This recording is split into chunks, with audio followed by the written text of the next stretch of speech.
Hello, welcome to the Study Skills blog. I'm Lauren, the Study Skills Advisor here at Younger ND, and today we're talking about essay structure. Okay, so if you have spent a little bit of time making a plan and an outline for your essay, and you know what your argument is, what your claim and what your key supporting points or premises are, you should have a pretty clear idea of how this is going to break down into your essay structure.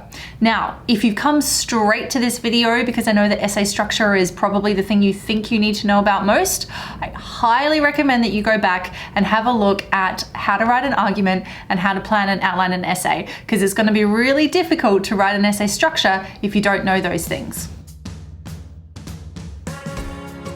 I find it really useful to think of an essay structure as a skeleton. Okay, so we have the skull, the head. This is the introduction, right? It contains all of the vital information about the essay.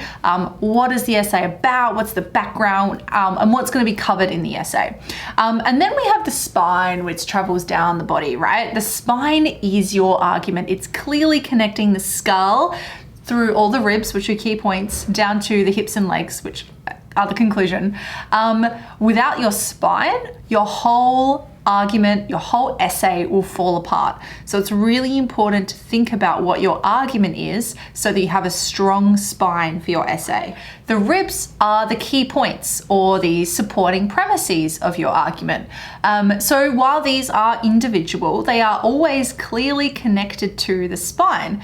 And then finally, we have all of this connected to the hips and the legs, which are your conclusion. So the hips brings everything together again, it summarizes all of the key points, and the legs are kind of pointing us forward. They tell us where we might go from here. So let's break this down even more. Generally speaking, the introduction makes up about 10% of your total word count. And remember, your introduction is your reader's first impression of your work. It should give them a clear idea of exactly what your essay will cover and allow them to situate your essay in context. So thinking about, what is this essay about? Why is it important? And why should I read it? I like to think of an introduction as being like an upside down triangle, right? So at the top, we want to begin broad and then get narrower as we continue. So in that broad area at the top, we're outlining the background and the contextual information. So what does the reader need to know in order to understand this topic? As we get a little bit narrower, you want to tell us what the problem is and why this issue is important. So what is the overall issue? What are the current or ongoing debates? Is it a timely issue? Does it have impacts on particular groups or situations? Why is this an issue that's worth caring about, and why should your reader therefore continue to read your essay so that they can learn more about it? Next, you may need to define some key terms or give some definitions, and this doesn't necessarily mean providing a dictionary definition of something. It might be a really simple clarification of terms, or sometimes introducing the reader to a key concept or a key theory. And next, this is the really important thing as we're getting into our pointy end of our triangle.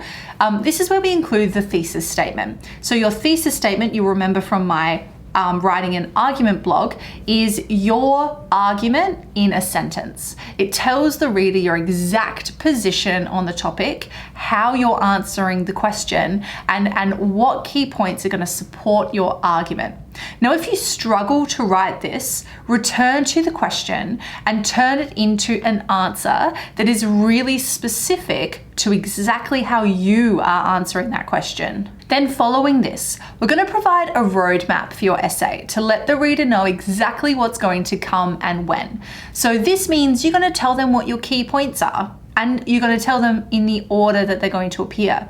Remember to be really specific about this and tell them exactly what each key point will cover. So try to summarize each paragraph in just a phrase or a really short sentence. And also remember, there's no spoilers in an introduction. Give away the ending right at the beginning, okay? So tell them what your conclusion is in your introduction, because your reader wants to know how you're going to get there.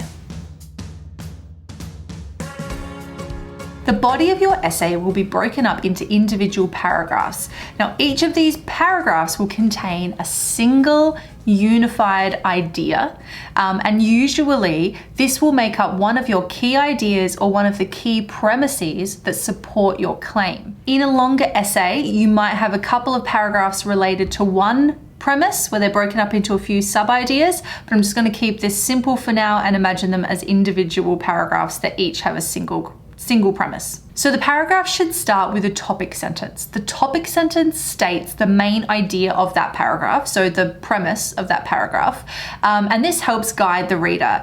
We also call this the controlling idea because it helps control the rest of the paragraph.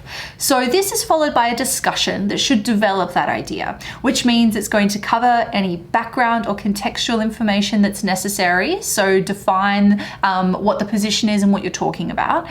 It should integrate evidence that's going to support your idea, and it's going to draw out the implications. So why is this important? What does it mean? How does it connect back to the argument? In your paragraph, you may also include counterpoints, or you may have a couple of different sub-ideas. As you develop your points, consider how your reader will be guided through the essay.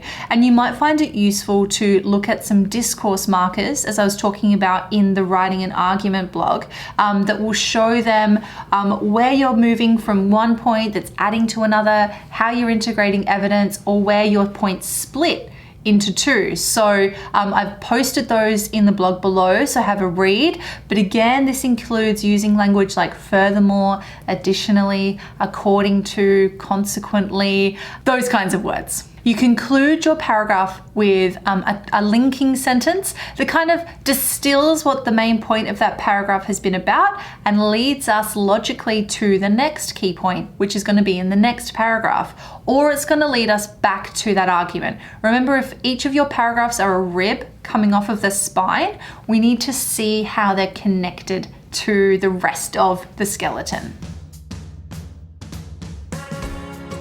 So your conclusion brings everything in your essay together. Now, it's not simply a restatement of your introduction, although it can seem like that.